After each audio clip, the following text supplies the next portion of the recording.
guys, welcome to SheKnowsArsenal. My name is Jessica. I'm your host. You can follow me on Twitter at JustinoTweets, and at SheKnowsArsenal. Welcome to another daily download. Going through transfer news for Arsenal. Welcome.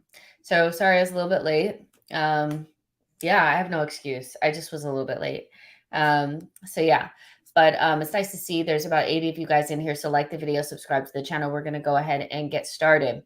So the first bit of news, or the main part of the show, is going to be around Jorge Mendes and what his influence is going to be like during Arsenal's transfer window. This is not new to Arsenal, using agents to try to broker deals for players, Kia. But using somebody like Jorge Mendes, I think, does put us in a different category. It does put us in a different position when it comes to player negotiations and the type of firepower that somebody like that has in his arsenal per se. So I think that it's worth a conversation around super agents, Arsenal's relationship with super agents in the past, how this could benefit us, how could this hurt us, and if it will be the deciding factor of whether or not we get Raphinha. So we're going to chat about that, and we're also going to talk about Tielemans. There's been a report from, I think his name is Rudy Galletti. He said that negotiations between Leicester and Arsenal are progressing quickly, and positively. So we'll talk about that as well. And Torreira and Xhaka being moved away. So make sure you guys are tuned in, like the video, subscribe to the channel. I'm going to share my screen because obviously the first bit of news that we just have to kind of touch on is Fabio Vieira was announced on the official website today. It was very interesting. Arsenal's admin was obviously trolling every tweet that he put out today. At the beginning, the first letter of the sentence in the tweet had like F-A-B-O, or F-A-B-I, like that. So obviously Arsenal fans caught on to it because a lot of people were expecting this to be announced today. And so everybody was kind of really keyed in on those tweets, and they officially announced it, which is great. And I think, I'm not a big person on like, announce them. Once I know that the deal is done, I'm pretty much like good to go. But what I do like about the announcement is all the interviews and the content that comes along with it. I'm more interested in like finding out about the player than like announce it, hurry, so I'm glad that got done. But Fabio Vieira is an interesting one because I do think that there's a lot of Arsenal fans that are trying to classify this signing into something specific. Is he going to be a backup for Odegaard? Is he going to be a left 8? Is he going to be a pivot player? I just think we need to let him get to Arsenal and let him cook and just relax. I don't think we need to be too worried about what position he's going to be playing. Is he going to be a starter? Is he going to be do this? Is he going to do that? All we know is that he's a very talented player that's going to be a quality option in our next season. That's all we need to know now. And it's just nice that we got this deal done. And I'm really excited because this is something that was totally out of left field. Nobody really was talking about it. And it's just nice. I like those out of the blue type signings. I don't know if we'll do any more this summer, but this one was a great one. So just to kind of talk about what was said, technical director Adu said, "We're so pleased to have completed the signing of Fabio from FC Porto. Fabio is a player with special qualities who is comfortable with the ball in the final third of the pitch. We are all looking forward to working with him and enjoying his future contribution to Arsenal. We will now continue to work hard and are looking forward to finishing the transfer window as strongly as possible." Mikel added, "I am very excited that we have identified and signed such a special talent. Fabio is a very creative player that will bring high quality and versatility to our attacking play." So right there, Arteta is basically telling you that he's a creative player and he'll bring high quality and versatility to our attacking play. He's going to be an attacker. He's going to be playing in the attacking third. So that, I think, can tell you that with his versatility and the fact that he's an attacker, quite similarly to what he's done at Porto. He can play left mid. He can play right wing. He can play, as an 8. He can play in several different positions. And we welcome Fabio and his family to our club, and we are looking forward to starting work with him ahead of the new season. Fabio will wear the number 21 and join up with his teammates, blah, blah, blah, blah, blah, blah, blah, blah. So yeah, I'm looking forward to watching all the interviews and stuff like that on this player, but super excited about him, to be honest. I think that we need as much creativity as possible. I know we haven't had a lot of creativity over the last couple of seasons. For a very long time, it was Ozil and nobody else, and then it was Odegaard and nobody else. We went through a period of time where our main creative outlet was Willian. So I think that Arsenal fans have got to get reconditioned into seeing a lot of attacking mids in this team. You know what I mean? Like, we have to get back into the mindset that an abundance mindset, as Anike said the other day. We don't need to be worried about who's going to play and what's going to happen. You know, if Fabio can play off of the right, that's great. If he can play off of the left, that's great. We just need more quality and more technique and, you know, that kind of stuff in our team. And we've been sorely lacking. So this is a signing that I'm very, very excited about. And so, yeah, let's see what happens with it. Let's see what you guys are saying. Barry Burns says, do we still not need a physicality in our mid as well? Well, I do think that, you know, the physicality aspect of things is something that needs to be, you know, I don't think it can be something that we just say is not going to be an issue. Like, I don't foresee it being an issue, but I do think that it leaves us vulnerable if our technical quality is not on point. We'll get, you know, knocked off the ball. You know what I mean? Like, when you're not on point, like, those physical teams can take you out. But when you're on point, they can't touch you. And I think that that's just the thing is, like, when Odegaard's not feeling it, we can't cook, we can't do anything. And so having somebody like Fabio, if Odegaard's not doing it, you can plug him in and maybe we can get things going with him.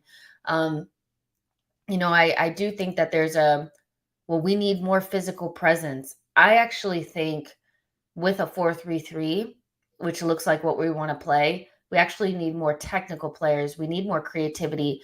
And, you know, the likes of, you know, the Crystal Palaces and those types of teams, if they can't touch you and you can beat the press, then you'll be fine. You know, you'll be fine. And I think in those games, what we didn't have was the ability to beat the press, whether it was Thomas Partey not playing well or him not being available, not being able to beat that initial pressure from those physical teams didn't allow us to beat them and get into the attacking third. So I think there's different ways to skin a cat.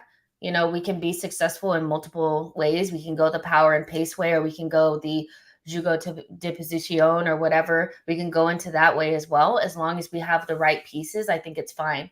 But in terms of, like, do we need more physicality? Like, I'm not sure that we do if we continue to up the technical quality of the team. But yeah, Troy says, if he's a Santi Carzola type of player, this kid is an exciting prospect. Lion Knight said, instead of chasing the ball, Basuma, keep control of the ball, Odegaard, Fabio. That's a really good way of putting it. Obviously, there's going to be games where you get frustrated or your creative players get boshed around. But I do think, you know, there is an element of, like, you can beat probably 90% of the Premier League playing technical football, possession football. You can. You just have to have something else in your locker in case, you know, you get locked out. And so that's where I think Arsenal needs to have another layer to them, because even City, you know, where there's only 1% of games where they can't seem to break through, but then they start hoofing in crosses and they don't have another option. And that's where maybe the likes of Holland comes in. But as a baseline, I do think we need to make sure plan A gets better, and then maybe start to work on a plan B at some point. But plan A hasn't even been completed yet, you know? And so I do think we need a plan B, but ultimately I think if we improve plan A a little bit more, we won't be worried about it. Remember, plan A almost got us into the top 4 this season. So I think improving upon plan A could be a good option. And then maybe getting the more physical players as a plan B, maybe that's at a later date. Keenan says, if we don't have physicality, we need to run our system to perfection. City's only physical player is their number 6. iGamer says, wouldn't be nice seeing another signing this week. I doubt we're going to see another signing this week. I think with these, not that Fabio Vieira is not a big signing, but Gabriel Jesus looks like the next one down the pipeline. And I do think that that's one that will maybe run until next week. I don't foresee it getting done anytime soon or anytime this week. I just think it's too big of a signing. And I know people are jumping the gun saying it's done, it's done, it's done. But I think we have to just wait. I think signings are a lot harder than people make them seem. Not saying that you're saying that. So Don Arsenal says, can Fabio play against Palace physicalities? I mean, I just don't think I get where people are coming from, but like Crystal Palace is like what? A small percentage. Like we're only going to play over a small percentage of those games against physical teams. So if the way that we play normally can beat, let's say, 90% of the teams in the Premier League, which is pretty much what we saw last season, then improving that a little bit more could probably get us to like 95%. You know what I mean? So I actually do think we need more technical quality in our team. If we're going to play this way, we need more technical quality. We don't have enough players that can think beyond the patterns. When you look at like El Neni and sometimes Granit Xhaka, they're kind of just like this is what I'm being told to do kind of robotic way. But Odegaard is somebody who, when he gets on the ball, he can manipulate it and think on his own beyond what the pattern is saying to do. He's creative. And so the more players that you have like this in your team and the more threat you have up top, I think you have more chances of making plan A really work, even against the likes of Crystal Palace.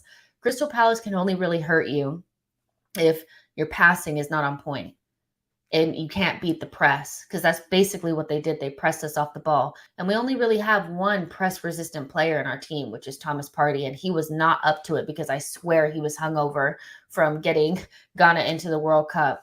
So you need more players like that in your team, and somebody like Gabriel Jesus helps with that. Saka on his day is pretty good at keeping the ball. Having more players in your midfield that can't get pressed off the ball is good. And I don't think getting pressed off the ball is necessarily a physical thing. I think it's a up here thing and a technical thing. Let's see what you guys are saying. Elon says, Jess, do you think we need to get Tomiyasu and KT back up in case of injuries? I think we will get a KT backup no matter what, whether it's Lisandro Martinez that can play left back or left center back. I think we will get somebody. Zinchenko is still out there, I'm sure. I have a feeling if Lisandro Martinez doesn't work out, we'll go after Zinchenko, but I don't think we'll get backups for both. I think we'll prioritize getting a backup for Tierney, and then in right back, we'll kind of just make do with what we have. And I do think we have enough at right back to make it work. I would prefer us to just go out there and get another right back, but I have this sneaky suspicion that maybe Brooke Norden-Cuffy does well in preseason. We also have Ben White that can play right back. So, I think we have enough there if need be, but I do think we're going to get a left back or some type of left back.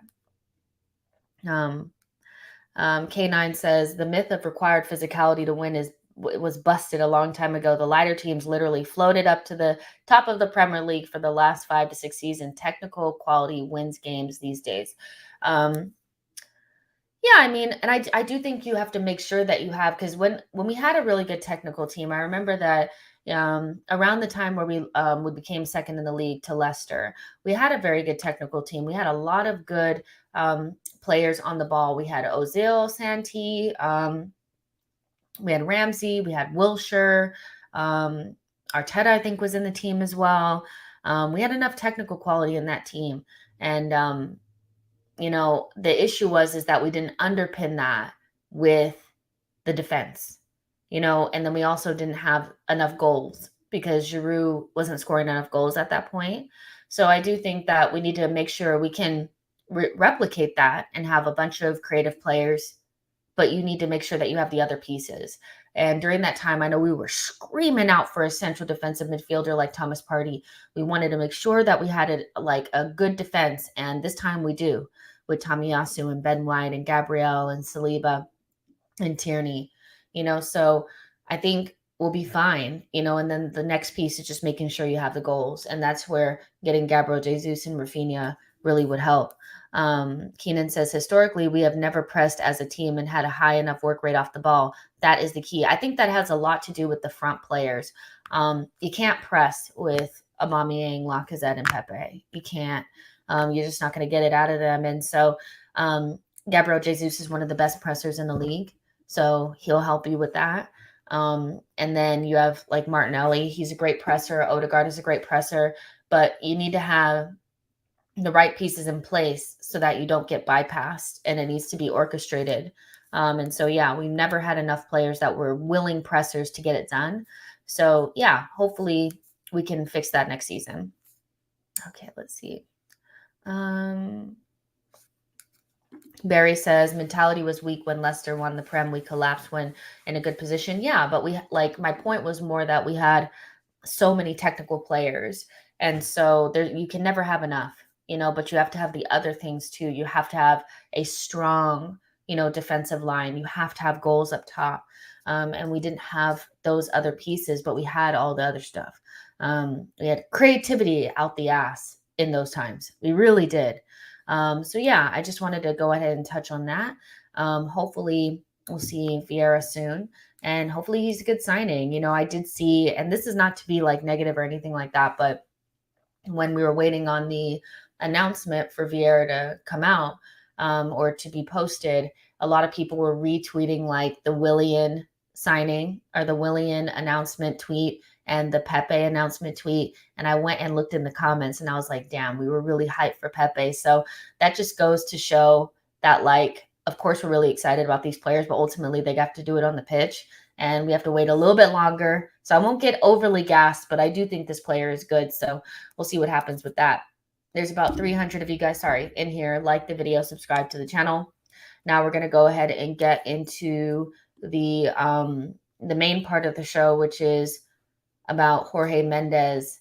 Could he be the difference in Arsenal getting Raphinha or not?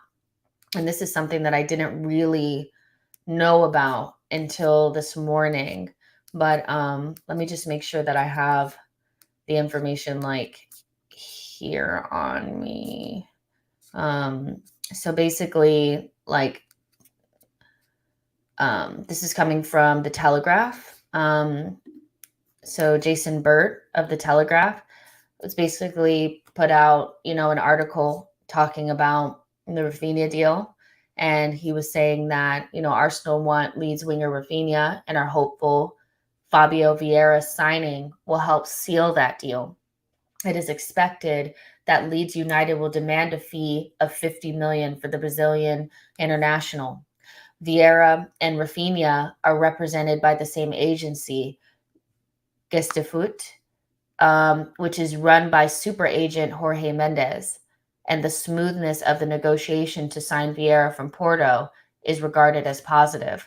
And I thought, now that was probably like, 50 words or so?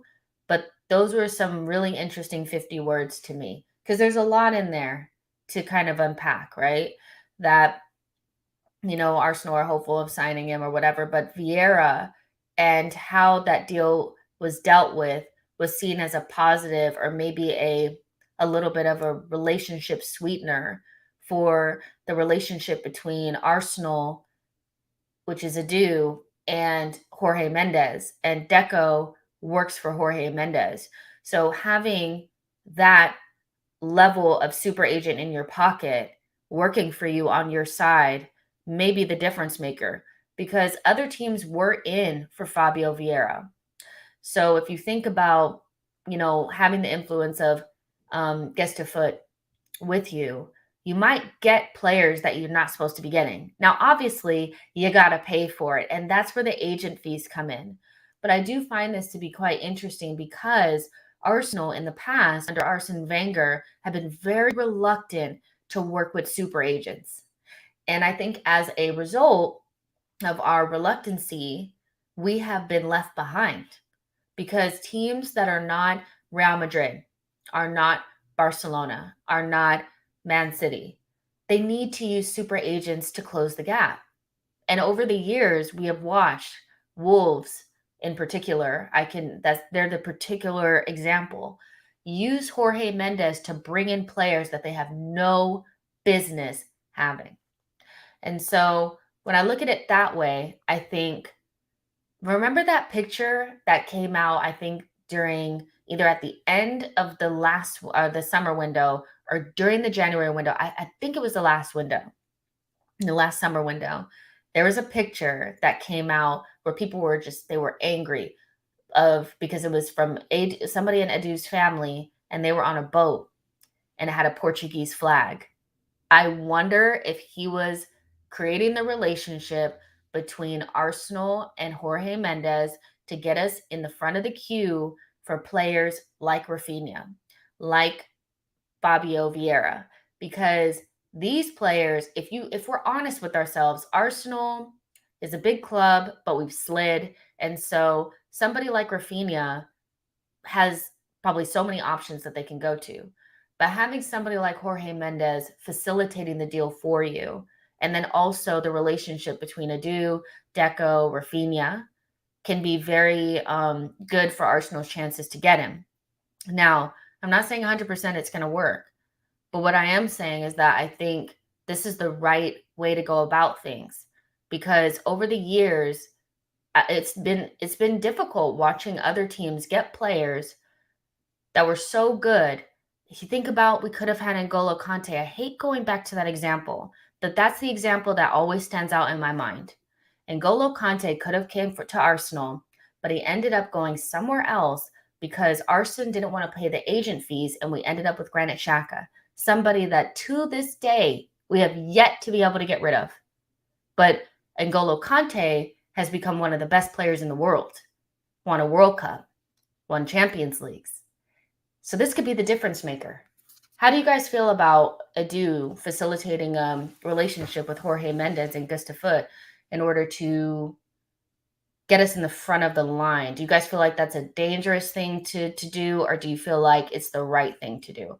Personally, I think we need as many things going in our direction to get players to Arsenal. And that's not to say that I don't think anybody would sign for Arsenal. I just do think it could help you, when you're not the most attractive option. Dublin Gunnar says the thing about super agents is that they tend to have the super players. Remember when we were dealing with Kia? He's not a super agent. He's a basic agent. And he brought us players that we didn't want. But yeah, the super agents, they have access to the better players, and Arsenal need and deserve better players. And so I think it benefits us, especially where we're at. We're not the best team in the world, so we can't come knocking and anybody comes. So I think it's a good thing, but I'm sure that some people have some reservations around it. iGamer says, don't care, just get the player super agent or not. But that's the thing. Sometimes you can't get the player without the super agent because you don't have the relationship. Relationships are everything in any business situation that you're in. Relationships are key.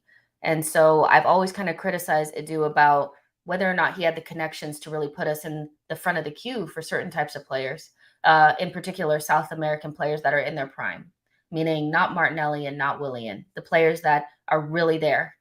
And I think getting away from Kia and starting to talk to agents like Jorge Mendes and facilitate that relationship could be a good thing. Troy says, do what you have to do, get those players, make Arsenal great again. Elliot says, about time, we need to do business with super agents to help upgrade our squad, especially when outside of the Champions League. Mark Anderson says, personally, I think the point was made already. For years, we've missed out on key individuals when we see top players going to Wolves. I mean, come on. I agree. Artie Tusenis says, Raphinha can end up like Pepe. That bothers me. So do you guys think that, because obviously when you're going to deal with super agents, and because if Leeds sell Raphinha to us, it's going to be for a huge fee, maybe something similar to what we paid for Pepe. Do you guys have those same reservations about Raphinha, that we may be getting into a similar situation where, we paid huge agent fees and we brought in a player on huge money and maybe it doesn't work out, or do you think we're going in the wrong direction in that way? I have my own thoughts about this, but I want to know what you guys think. Like, do you think Raphinha is going to end up like Pepe? And that we should maybe be shopping in a lower, at a lower price point so that the damage is not as great? Denzel says Adu is playing with fire, playing with super agents, but I don't care. Okay. Javishnu says Adu is doing the right thing, creating these relationships from the start of his career. I mean, a lot of people really, and I think this was before we started really moving in the transfer window, but there was a lot of, negativity around the Marquinhos deal and why, if we could get him for free, why would we spend the 3 million? Because 3 million is peanuts to Arsenal. And it was a little bit of a sweetener to be able to create the relationship between Arsenal and Sao Paulo. So when the next Neymar comes through that academy, we're there to go pick him up. And those things are important. So low, kind of like at the ground level relationships are just as important as the ones at the top. And so seeing the relationships that we're trying to build with Sao Paulo and Watford, those are great. And then also building a relationship with Jorge Mendes, that's also great. So Edu is getting to work. And I would say I'm still kind of like, let me see what deals you actually close. Because it's still going to be difficult to get some of these deals over the line. But if he were to get like 4 of these signings done, I think I would have to give him huge credit, because I had very low expectations of him this window. I have to be honest. Doubling Gunnar says Kia is the super agent you ordered on Wish. Saida says Edu isn't competent, so having these agent on our side limits his deficiencies. Fair enough. High Gamer says, don't care, just get the players. You said that already. High Tower says it needs to benefit us. Zach 10 says, Adu has skyrocketed in my estimation. Keenan says, if Adu is going to be sleazy, then at least use it to the club's advantage. It ain't easy being greasy. Okay, yeah. Crazy. Like, I agree, though. I do think, like, sometimes you have to play the game, and if we're going to play the game, please do it with the right people. Like, don't mess around with Kia and his rank-ass clients. Like, please. Denzel says, super agents are very cheeky guys who ask for a lot of money. Don't expect our AFC to use Jorge Mendes a lot. He doesn't have to use him a lot. But for somebody like Raphinha, like, yeah, like, I feel like it's worth it. You don't have to do it every single time, but to do it for a player like that, I think makes a lot of sense. Soul says Mendes basically built Monaco's League One winning team. Exactly. Players should not have even been there. They probably get access to players that they maybe shouldn't have had, and built a team that, was stumping a hole in some of the biggest teams out there. So yeah, I do. I remember those days. I really do. M says Raphinha will be a fantastic replacement for Xhaka. I don't think we need a replacement for Xhaka. I am seeing this thing going around that it's like, okay, well, that must mean Saka's leaving. There's more than enough reports out there saying that Arsenal's, intentions are to get him on a new contract. I even think if he didn't sign one, it wouldn't be in our best interest to sell him now. We need enough players for this. We need 2 good players in each position. So the idea that Raphinha is going to come in and Saka is going to go out, I think that's counterproductive to what we're trying to accomplish. Let's see. Oaksville says, it doesn't matter. I'm still going to stand on my opinion is left for the players to put out the same exact performances they did in their previous clubs for Arsenal. It doesn't matter. I'm still going to stand on my opinion is left for the players to put out the same exact performances they'd in their previous clubs for Arsenal. Let's see. Igecha says, could be worse if it was Mino Raiola, RIP, but I don't mind super agents as much. Yeah, I mean, I know that he didn't have like the best reputation, but it's in his best interest to do what's good for his client as well. And I think a lot of times agents get bad reps because, of course, they do things that benefit them, but in the benefit of their client as well. And sometimes clubs get screwed in the process. Cannon says, if I was calling Edu's head after January, but I suppose it can wait until the end of the summer. So far, so good. Exactly. And in regards to Raphinha becoming Pepe, what I'll say is that, I get that like Pepe really scarred a lot of people because he was supposed to be a big signing and he looked really good on compilations and he just hasn't really worked out. Don't want to get into the nuts and bolts of whether it's Arteta's fault or not, but he hasn't quite worked out. So I feel like there's a reluctance to spend, a similar type of fee on another winger. But the outcome for Raphinha is so much more predictable than it was for Pepe. Pepe was like pretty much an unknown who had one good season at Lille, and we had never seen him in the Premier League. With Raphinha, Adu knows him pretty well. He's played in the league before, and so the outcome is more predictable. And since Arteta and Adu have come in, as difficult as hard as I've been on them, and even though I feel like they've made mistakes, one thing that I do see is a coherent strategy to bring in players that fit what we're trying to do. I thought it was really clear what we were doing with Gabriel, what we're doing with White, Tomiyasu, Thomas Partey, Odegaard. Most of those signings made a lot of sense. So, before that, there wasn't any sense to what we were doing. It was just bring in whoever, and we got some good players out of that, but more misses than hits.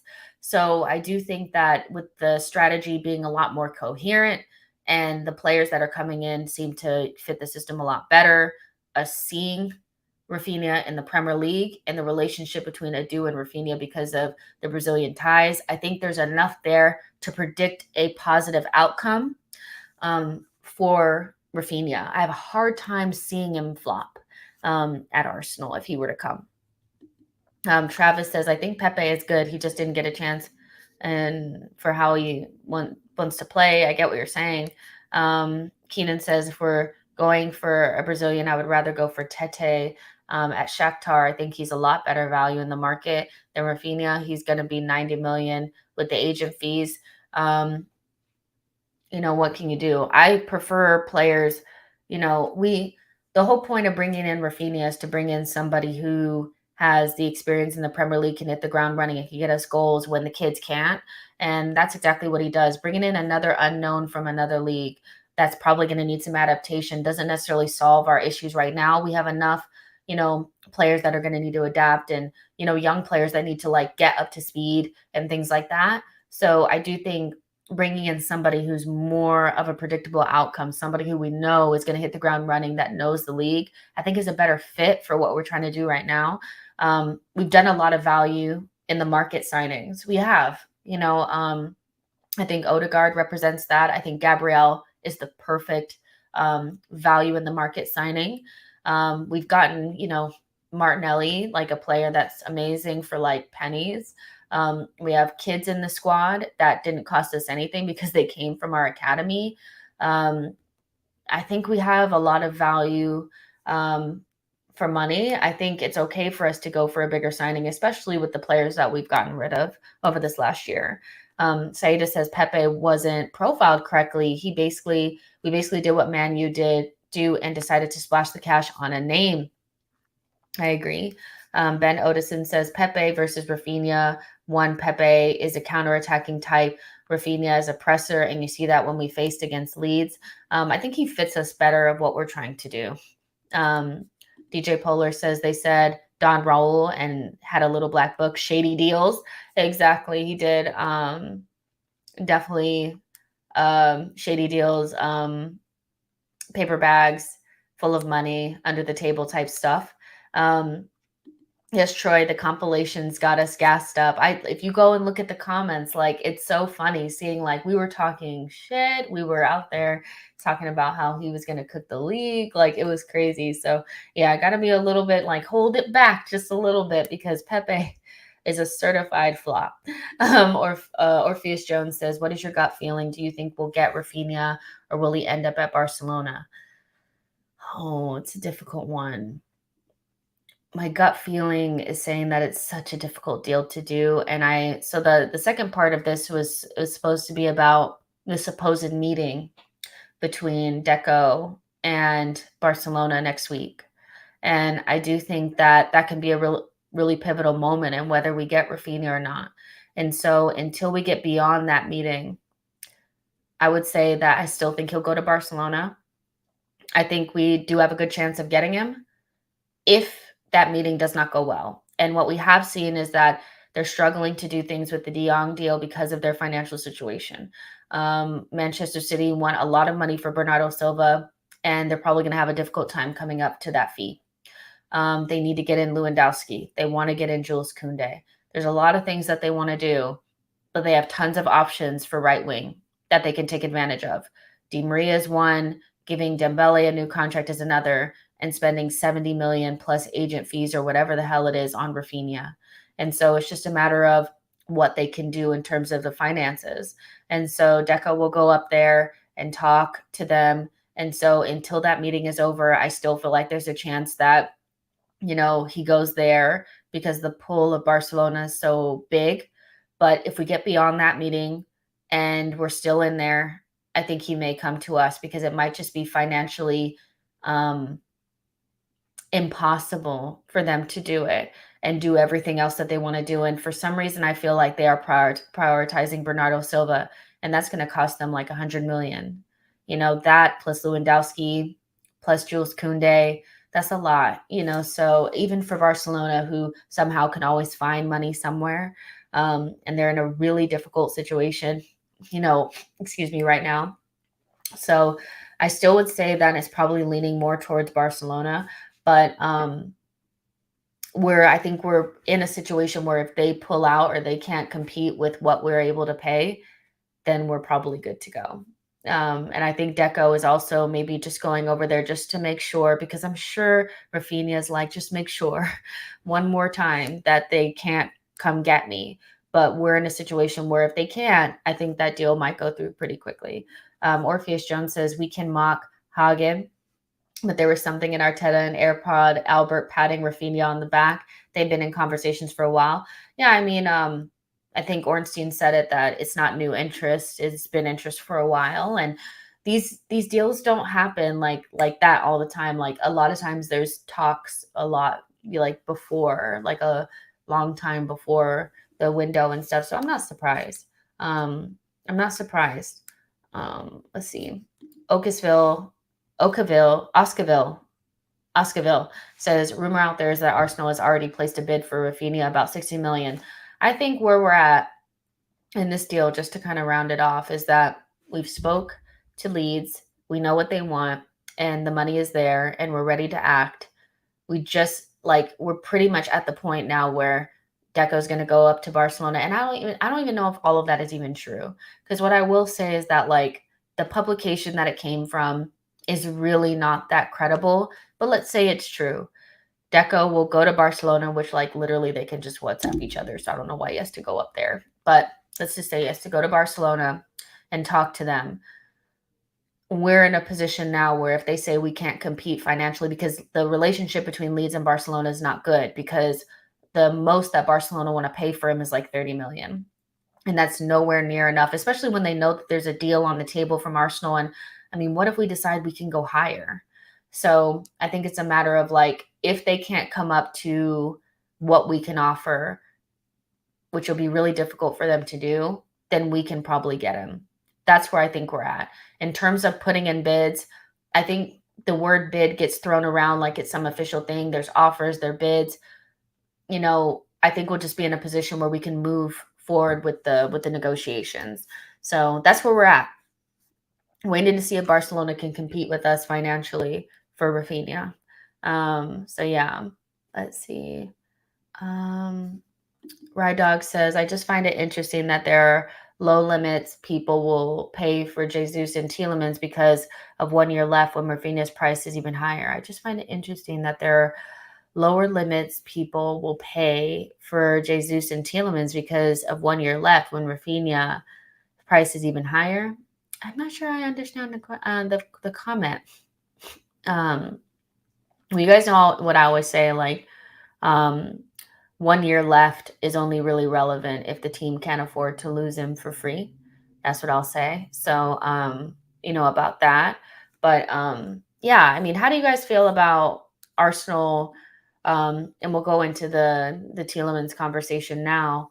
And I'll pull up the tweet. But how do you guys feel about on paper, it's looking like Arsenal are prioritizing getting Raphinha and Gabriel Jesus done over addressing the midfield. I'm seeing a lot of, talk online about this, that there's people that are worried that we're chasing after these big signings, and what if they don't get done and we miss out on Tielemans? Or, Tielemans is, the main priority and we should get that done because it's a lower fee. Why are we wasting time on this? How do you guys feel about that? Because I see a lot of that. And I think it's probably a legitimate thing to be worried about, because I think a lot of us are kind of deep in our hearts are kind of hoping that Xhaka goes or we move on from Granite, and you can't do that unless there's somebody else there. Not sure that Fabio Vieira is a good fit for a double pivot or a left 8 right off rip. So how do you guys feel about maybe Arsenal cooling down on Tielemans, says Charles Watts, and going after somebody else, or going after the attacking signings? Let me know what you guys think while I find the tweet.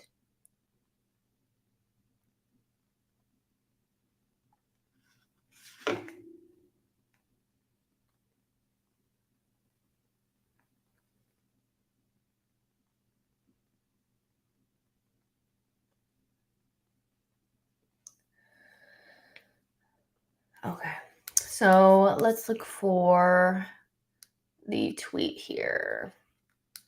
Where is it? Okay, so this is coming from, sorry guys, this is coming from, why is it, Rudy Galletti. And so he had a update on June 16th, talking about talks ongoing between Arsenal and Leicester for Yuri Tielemans. And then he came back with another one saying this morning that talks between Arsenal and Leicester are going on positively. As reported 5 days ago, the Foxes player wants a change of scenery during the summer transfer market session. So that's in complete contrast to what Charles Watts has already said. And so I wonder if, Charles Watts is what he's saying has been fed to him by the club, and we're actually still in for Tielemans, or we're still working on a deal for him. I can't imagine that he would go from a priority to nothing in like a very short period of time. But equally, we're working on big deals, and maybe there's not enough bandwidth to work on 4 deals at one time. So what do you guys think about this whole situation? Because I kind of always thought like maybe it could be just negotiations. This whole thing is just like negotiations going on in front of us. But what do you think? Orpheus says, I don't mind, to be honest. Partey, Xhaka, Odegaard was a solid 3. We could see things like Odegaard, left center mid, Vieira, right center mid, or Lakanga could get another chance to prove himself. Saida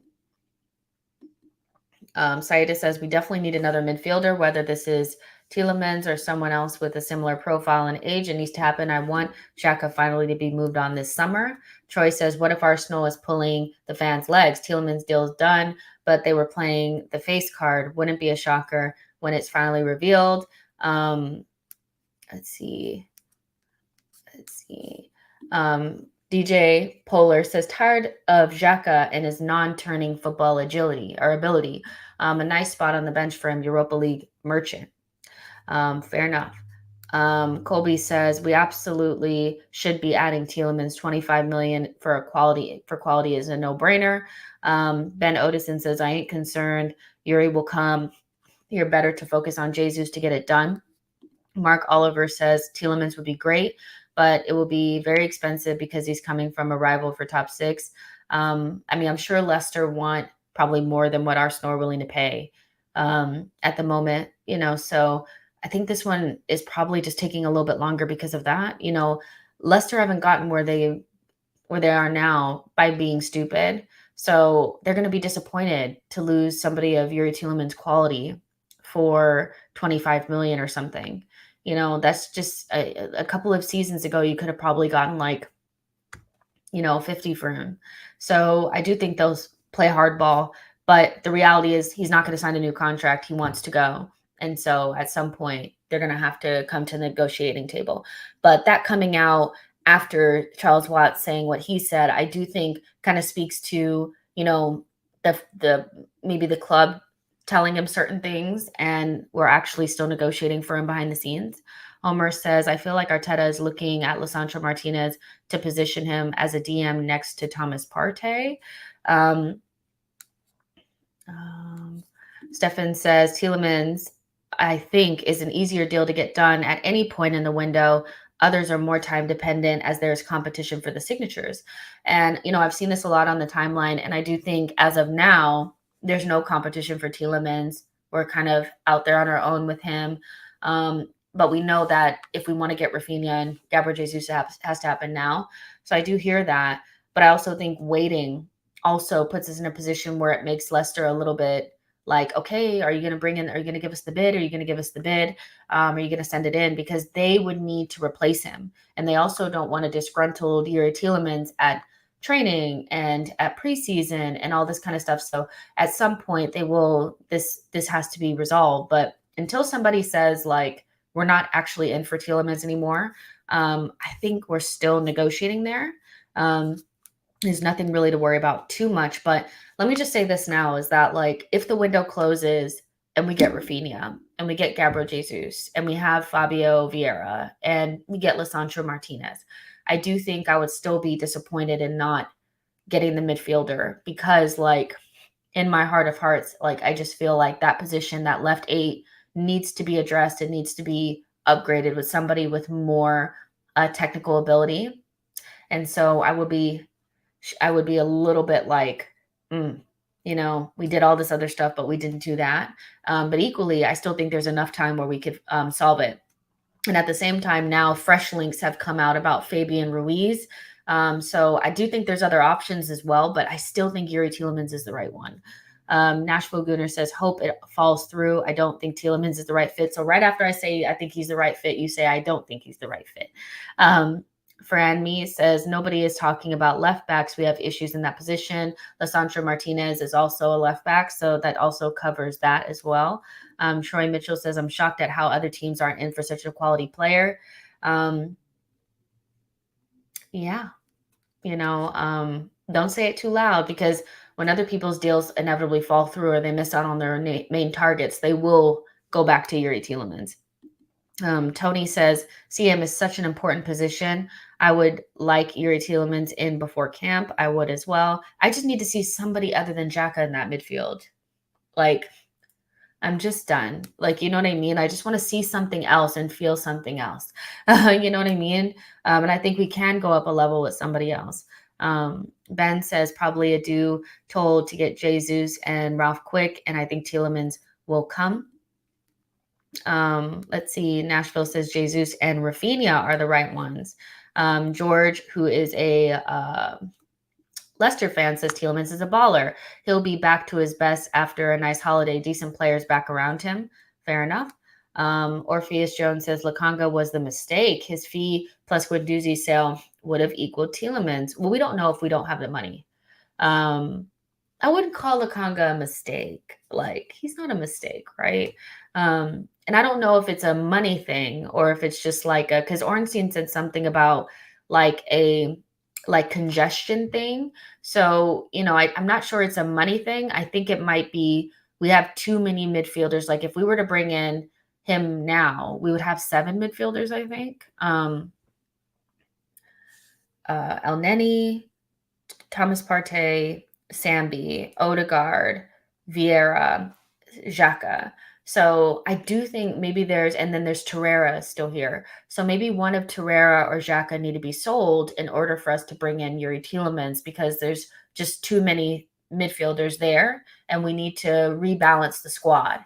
So we have to think about that aspect as well. Sometimes it's not about money, it's about positioning and making sure you don't have too many midfielders when you need other, because squad spots are going to be important. If we're trying to get all the way up into 25 players, we need to make sure we have the right balance within the squad. So keeping with that theme and moving into the Xhaka Torreira conversation, I think that this is kind of like the perfect segue because maybe one of those two players have to go. And so there is like a small bit of news around Torreira. Let me just see if I can pull it up. Lazio club director Iglitar has listened to Torreira's request and has even held talks with Arsenal over potential summer transfer. I don't know if, I mean, this is another team in Italy, so I don't know if they would, want to buy him, but there's always interest in Torreira. It's just whether or not they're willing to actually, spend the money on him. With Xhaka, he's also got interest. We know that Bayer Leverkusen is interested in him in some capacity, and also teams in Serie A, which is just so tricky because they never really want to spend the money. Granit Xhaka will be offered a route out of Arsenal once again this summer, as Serie A clubs have registered their interest in the midfielder. Roma is once again interested, which would kind of be strange considering, they just got Matic. Hold on, you guys. I have like a really important phone.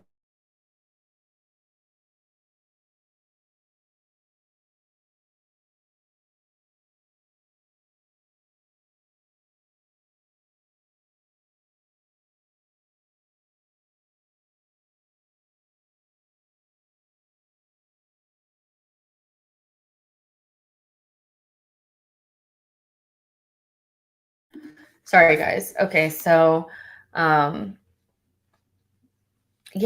So maybe Xhaka will go to one of those teams, but unfortunately, you guys, that phone call was important. So we did get through everything that we needed to talk about. But I will be back tomorrow for sure. I'm sorry I have to end this kind of abruptly, but I do have to go. But make sure you guys like the video, subscribe to the channel, and we'll be back tomorrow to talk more. Thank you so much for your super chat. Thithuka, I really appreciate that. Says you guys are over exaggerating Xhaka at left center mid. He's better there than DM. Look at his stats. We need a DM to challenge Partey more than a left center mid. I hear that. I don't agree, but I think you have a point there. If you think you have a point, then fine. Because I just feel like that guy was not great at left center mid, but fair enough. But I'll talk to you guys tomorrow. And yeah.